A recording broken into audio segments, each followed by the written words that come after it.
मी हा विधानसभेमध्ये पण प्रश्न मांडला होता की पूर्वी आपल्याकडे शेतकऱ्यांना शेतीच्या संरक्षणासाठी आणि स्वतःच्या प्राण्यांच्यापासून संरक्षण बंदुक्या दिल्या होत्या आणि त्याची लायसन्स होती. अलीकडच्या काळामध्ये वाढती गुन्हेगारी बघून बंदुकीचे शेती संरक्षणाचे जे बंदुका होत्या त्याची सगळ्या बंदुका त्या डिपॉझिट केल्या गेल्या, त्याची लायसन्सचं नूतनीकरण होत नाही. मी परवा विधानसभेमध्ये हा प्रश्न मांडला की पूर्वी बंदुका असल्यामुळे ज्या त्या ठिकाणी जर बार जरी काढले तर प्राण्याला समजते की बाबा या ठिकाणी बंदूक आहे आणि त्याच्या जीवाला धोका आहे प्राण्याला, तो ओळखतो की बंदुकीतनं माझं प्राण जाईल. फटाकड्याचा आवाज आणि बंदुकीचा आवाज हे त्याला कळतं आहे. आम्ही त्यांना सांगितलं की तात्काळ बंदुकीची लायसन ही शेती संरक्षणाने रिन्यू करून द्या.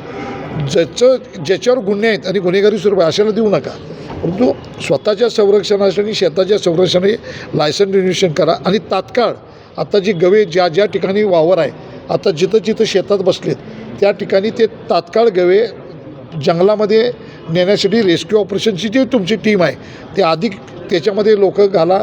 ज्या गोष्टी युद्धपातळीवर तुम्हाला आता करतील त्या काळात, परंतु लोकांचा जीव वाचला पाहिजे. शेतकरी हा बिनभीतीनं शेतामध्ये कामाला गेला पाहिजे आणि त्याला गव्यांच्यापासून आणि या वन्य प्राण्यांच्यापासून संरक्षण मिळालं पाहिजे. याच्यासाठी तातडीच्या उपाययोजना करा म्हणून अशा पद्धतीचे आम्ही त्यांना सूचना केलेल्या आहेत आणि तशा सूचना त्यांनी DFOला केलेल्या आहेत.